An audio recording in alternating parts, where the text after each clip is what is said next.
एक दिन शनिदेव और हनुमान जी आमने सामने थे। शनिदेव ने हनुमान जी को चुनौती दी और फिर जो हुआ उसकी चर्चा आज भी हो रही है। लेकिन आखिर हनुमान जी और शनिदेव के बीच में क्या संबंध है और कोई भी व्यक्ति शनिदेव की पनौती उतारने के लिए हनुमान जी के पास क्यों जाता है? चलिए भक्त शिरोमणि हनुमान जी के आविर्भाव दिवस पर आज हम उनके जीवन से इस विशेष कथा का श्रवण करते हैं।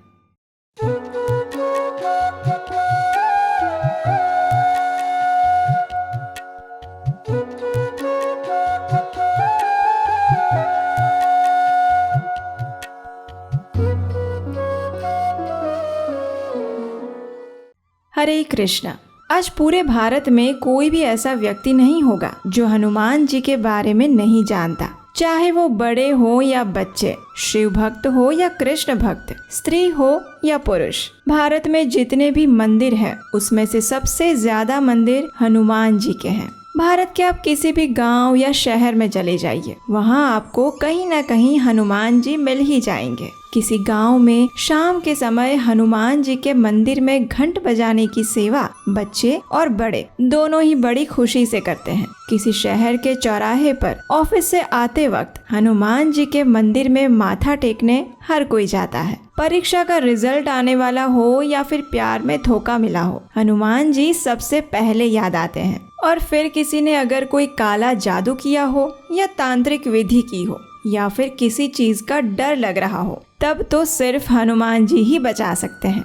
भूत पिशाच निकट नहीं आवे, महावीर जब नाम सुनावे, नासे रोग हरे सब पीरा, जपत निरंतर हनुमत वीरा। और ये बात भारत का बच्चा बच्चा भी जानता है। तो चलिए आज हनुमान जयंती के विशेष पर्व पर हम देखते हैं कि किस प्रकार हनुमान जी को ये सारी विशेष सिद्धियां प्राप्त हुई, जिसके माध्यम से वे आज भी अपने भक्तों की सभी संकटों से रक्षा करते हैं। ये उस दिन की बात है जब हनुमान जी अत्यंत छोटे बालक थे। अब एक बार उन्हें भूख लग गई और उनकी माता ने उन्हें ये सिखाया था कि जो भी लाल रंग का फल दिखे उसे खा लेना। अब हनुमान जी इतने बड़े तो थे नहीं कि वे क्या खाना है और क्या नहीं खाना है इसमें अंतर कर सके। इसलिए उन्होंने आकाश में देखा तो एक बड़ा सा लाल रंग का गोल फल उन्हें दिखाई दिया और उन्होंने सोचा कि कितना सुंदर और बड़ा फल है ये, मैं इसे ही खा लेता हूँ। ये सोचकर उन्होंने एक बड़ी सी छलांग लगाई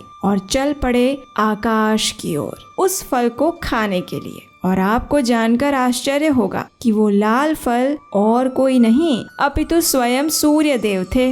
अब नन्हे से हनुमान को क्या पता कि आखिर वो सूर्य देव हैं। उन्हें तो लगा कि माता ने बोला है लाल फल खाने के लिए, तो यही सबसे बड़ा लाल फल है, उसी को खा लेते हैं। तो जैसे जैसे हनुमान जी सूर्य देव के पास आने लगे, वैसे वैसे सूर्य देव विचार करने लगे कि ये नन्हा सा बालक आखिर कर क्या रहा है। जब हनुमान जी सूर्य देव के पास पहुँचे तो उन्होंने देखा कि वहाँ कोई और पहले से ही खड़ा है, जो कि बस इस लाल फल को निगलने वाला है। और वो कोई और नहीं अपितु राहु स्वयं था, जो कि समय समय पर सूर्य को निगल जाता है और जिसके कारण सूर्य ग्रहण की खगोलीय घटना होती है। अब छोटे से हनुमान जी ये कैसे सहन कर सकते थे कि उनका फल कोई और खा जाए। तो उन्होंने जोर से अपनी मुष्टि का प्रहार मारा और फेंक दिया राहु को दूर किनारे पर। अब ये देखकर राहु घबरा गया और सीधा पहुंच गया इंद्रदेव के पास इस बात की शिकायत करने के लिए।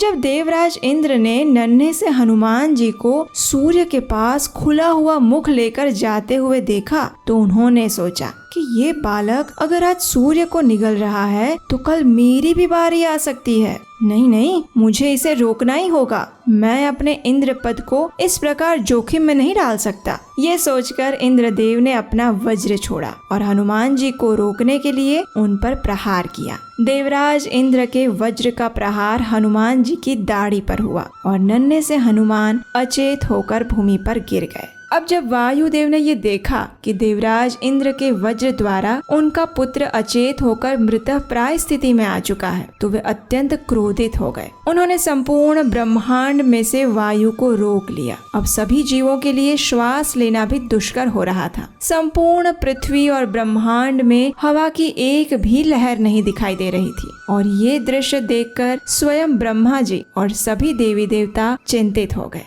और उसी समय पृथ्वी पर वे सब उस स्थान पर पहुँचे जहाँ नन्हे से हनुमान जी अचेत होकर गिरे थे। उनके पिता वायुदेव उनके पास खड़े थे। ब्रह्मा जी ने वायुदेव को आश्वस्त करते हुए कहा कि वे अपनी वायु को पुनः इस ब्रह्मांड में विचरित करें, लेकिन वायुदेव नहीं माने। आखिर में ब्रह्मा जी ने नन्हे से हनुमान पर अपने दिव्य कमंडलू से जल का छिड़काव किया और उसी क्षण हनुमान जी उठकर खड़े हो गए। ब्रह्मा जी, भगवान शिव और भगवान विष्णु सहित सभी देवी देवताओं ने उन्हें विशेष आशीर्वाद और नाना प्रकार की सिद्धियां प्रदान की। अपने पुत्र को इस प्रकार विशेष वरदान पाता हुआ और स्वस्थ स्थिति में देखकर अंत में वायुदेव ने इस ब्रह्मांड में अपनी वायु को पुनः संचालित किया। सभी देवी देवताओं के आशीर्वाद प्राप्त करके अब हनुमान जी अत्यंत शक्तिशाली और अष्ट सिद्धि नवनिधि के दाता बन चुके थे। अब हनुमान जी धीरे धीरे बड़े होने लगे।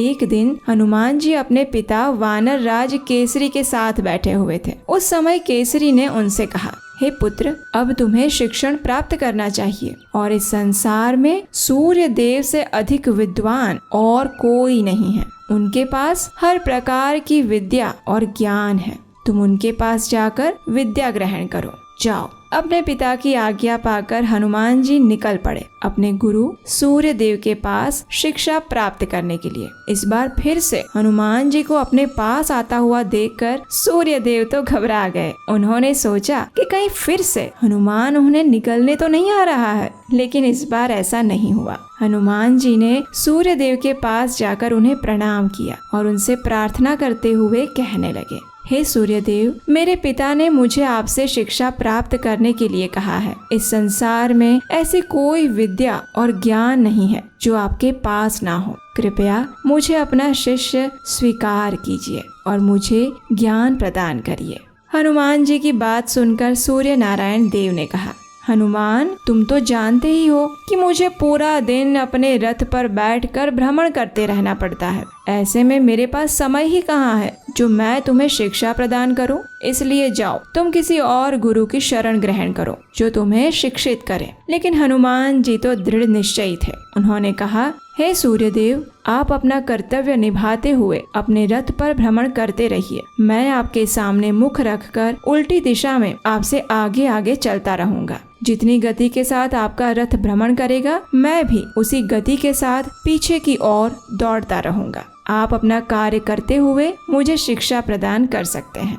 हनुमान जी की बात सुनकर और उनका विद्या ग्रहण करने के प्रति उत्साह और दृढ़ निश्चय देखकर सूर्यदेव अत्यंत प्रसन्न हुए। उन्होंने देखा कि हनुमान जी के अंदर एक शिष्य के सभी गुण हैं और आखिर वे मान गए। इस प्रकार हनुमान जी का विद्या आरंभ संस्कार हुआ। कुछ ही समय में उन्होंने सभी वेद, पुराण, उपनिषद, व्याकरण और हर प्रकार की विद्या ग्रहण कर ली और अब समय था गुरु दक्षिणा देने का। हनुमान जी ने सूर्यदेव से पूछा, हे गुरुवर, दक्षिणा के रूप में मैं आपको क्या प्रदान कर सकता हूँ? तो सूर्यदेव ने कहा, हनुमान, इस पृथ्वी पर मेरा एक पुत्र है जिसका नाम है सुग्रीव। वो किष्किंधा में रहता है और वाली का छोटा भाई है। तुम जाओ और उसकी सहायता करो और सदैव उसकी रक्षा करना, हमेशा उसके साथ रहना। हनुमान जी ने वचन दिया कि वे सदैव सुग्रीव के साथ रहेंगे और उनकी रक्षा करेंगे। इसके बाद सूर्यदेव ने हनुमान जी से एक और विनती की। उन्होंने कहा, हनुमान, मेरा एक और पुत्र है जिसका नाम है शनि।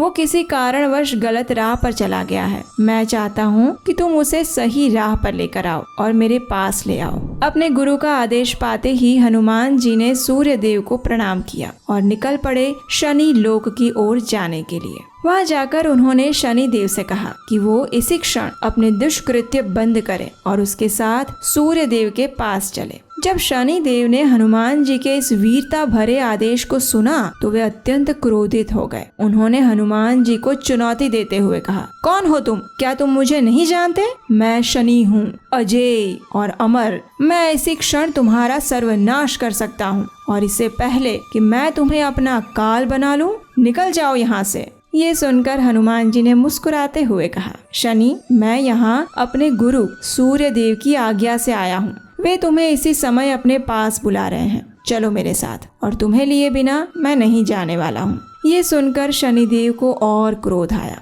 उन्होंने हनुमान जी की ओर अग्नि की ज्वालाएं फेंकी, अनेक अस्त्र शस्त्रों से प्रहार किया, लेकिन हनुमान जी पर इसका कोई प्रभाव नहीं पड़ा, और अंत में वे हनुमान जी के सिर पर चढ़ गए और जोर जोर से मुष्टि का प्रहार करने लगे। आखिर हनुमान जी ने अपनी महिमा सिद्धि का प्रयोग करते हुए अपने कद को बढ़ा लिया। वे अब इतने विशाल काय बन चुके थे कि वे शनि देव के महल की छत को छू रहे थे, और इस प्रकार उस छत और हनुमान जी के बीच में शनि देव फंस गए। उन्होंने हनुमान जी से क्षमा याचना करते हुए कहा, हे हनुमान, मुझे मुक्त करो, मैं अपनी पराजय स्वीकार करता हूँ। तो हनुमान जी ने पूछा, क्या अब तुम अपने सभी दुष्कृत्यों का त्याग कर दोगे? क्या अब तुम सही राह पर चलोगे? तो शनिदेव ने वचन दिया कि अब से वे ऐसा ही करेंगे। और उसके बाद हनुमान जी ने कहा, इसके उपरांत तुम मेरे भक्तों को भी कभी कष्ट नहीं दोगे, ये भी वचन दो। तब शनिदेव ने वचन दिया कि जो भी हनुमान जी की भक्ति करेगा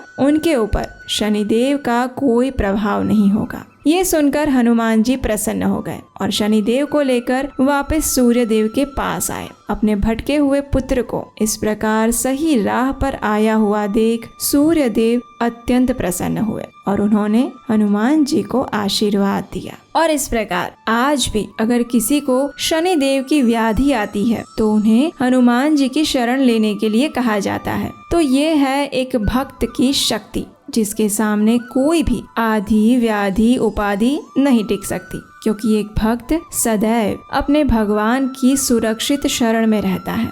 हनुमान जी न सिर्फ अत्यंत बुद्धिमान, बलशाली और पराक्रमी हैं, लेकिन उनके हृदय में प्रभु श्री रामचंद्र की अटूट श्रद्धा और भक्ति भी है। हर प्रकार की विद्या, गुण, यश, कीर्ति, बल और बुद्धि के सागर होने के बाद भी वे अत्यंत विनम्र होकर प्रभु श्री राम के दास रूप में उनकी नित्य सेवा करते हैं। हनुमान जी के गुणों का वर्णन अनंत है। तो ये थी आज हनुमान जयंती के अवसर पर भक्त शिरोमणि हनुमान जी की विशेष कथा। ये कथा आपको कैसी लगी ये हमें नीचे कमेंट बॉक्स में जरूर बताइएगा, और ऐसे ही अन्य प्रमाणभूत और पौराणिक कथाएं आपको निरंतर मिलती रहेंगी। अगर आपने इस चैनल को सब्सक्राइब किया है तो इसलिए याद से नीचे जाकर इस सब्सक्राइब बटन पर क्लिक करिए और नोटिफिकेशन ऑन कर लीजिए। अगर आपको हमारे द्वारा किए जा रहे वैदिक प्रचार के ये प्रयास सराहनीय लगते हैं तो आप हमें अपना योगदान भी दे सकते हैं। स्क्रीन पर दिए गए नंबर पर अपना आर्थिक सहयोग भेजकर। आपके सहयोग से हमें आने वाली कथाओं को बनाने में सहायता मिलती है और आपको इस वैदिक सनातन धर्म के प्रचार का पुण्य फल मिलता है। तो हनुमान जयंती के अवसर पर इस सनातन शिक्षाओं का प्रसार करने में अपना योगदान अवश्य दें। तो चलिए प्रभु श्री राम के सबसे प्रिय भक्त हनुमान जी को आज हम विशेष रूप से यही प्रार्थना करते हैं कि वे हमें उनके जैसी ही एक निष्ठ प्रभु भक्ति प्रदान करें और हम सदैव परम भगवान श्री कृष्ण की शुद्ध भक्तिमय सेवा में संलग्न रहें। हरे कृष्ण।